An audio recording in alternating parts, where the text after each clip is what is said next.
जहां बात चल रही हो दुनिया के महान योद्धाओं के, वहां सिकंदर का नाम न लिया जाए तो ये मुमकिन ही नहीं। इतिहास में सिकंदर को एक ऐसा इंसान कहा जाता है जिसने दुनिया के ज़्यादातर हिस्से को जीत लिया था। सिकंदर भारत को भी जीतना चाहता था, लेकिन हमारे देश के बहादुर राजा की वजह से सिकंदर भारत को जीतने में नाकाम रहा। कौन था ये राजा, चलिए जानते हैं। सिकंदर कौन था? सिकंदर यूनान का निवासी था और उसका जन्म 356 ईसा पूर्व मैसेडोनिया में हुआ था। अपने बाप फिलिप्स की मौत के बाद सिकंदर मैसेडोनिया का शासक बना और उस वक्त सिकंदर की उम्र महज 19 वर्ष थी। मैसेडोनिया के गद्दी पर बैठने के बाद सिकंदर ने दुनिया को जीतने का मकसद बना लिया और अपने इस इरादे को पूरा करने के लिए निकल पड़ा। सिकंदर दुनिया को जीतने के लिए अपने रास्ते में आने वाली हर मुश्किल और हर ताकत को खत्म करता चला गया। जहां एक तरफ दुनिया की बड़ी बड़ी ताकतें सिकंदर के सामने घुटने टेक रही थी, वहीं दूसरी ओर छोटी छोटी रियासतों ने अपने आप ही उसके सामने सरेंडर कर दिया और उसको अपना राजा मान लिया।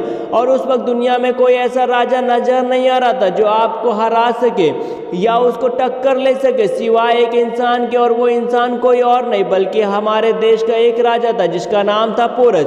दोस्तों, राजा पोरस एक ऐसा इंसान था जिसके साथ ना तो इतिहास ने इंसाफ किया ना तो उसके देश वालों ने, क्योंकि भारतीय इतिहासकारों ने राजा पोरस को वह अहमियत नहीं दी जिसके असल में वो हकदार थे। राजा पोरस की जानकारी यूरोपीय इतिहासकारों से मिलती। भारतीय इतिहासकार में राजा पोरस के बारे में जानकारी तो है लेकिन इतनी ज़्यादा नहीं है, ये बात तो सच है। 327 ईसा पूर्व झेलम नदी के किनारों जो एरिया पाकिस्तान के पास मौजूद है, वहां राजा पोरस का राज्य हुआ करता था। जिस वक्त सिकंदर पूरी दुनिया को जीतने निकला था, उसी वक्त भारत में भी राजा पोरस के नाम से एक नई ताकत उभर रही थी। धीरे धीरे राजा पोरस छोटे छोटे कबीलों और बादशाहों को हराकर बहुत ताकतवर हो चुका था।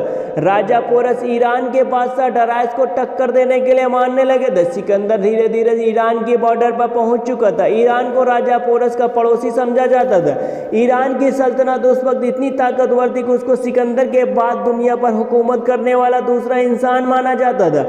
यही वजह थी सिकंदर को सल्तनत के लिए कई लड़ाइयाँ लड़नी थी। जब सिकंदर और ईरान के राजा के बीच आखिरी लड़ाई हुई तो बुरे और खतरनाक हालात में ईरान के बादशाह डरायस ने अपने पड़ोसी राजा पोरस से मदद मांगी। पोरस ने हाथियों का एक दस्ता ईरान के मदद के लिए भेजा। सिकंदर को उसे जासूसी से खबर लग गई और हाथियों के दस्ता ईरान पहुंचने से पहले ही हमला कर दिया, जिसमें ईरान की ज़्यादातर फौज मारी गई और बची हुई फौज ने खुद अपने बादशाह को मार डाला और सिकंदर को अपना बादशाह मान लिया।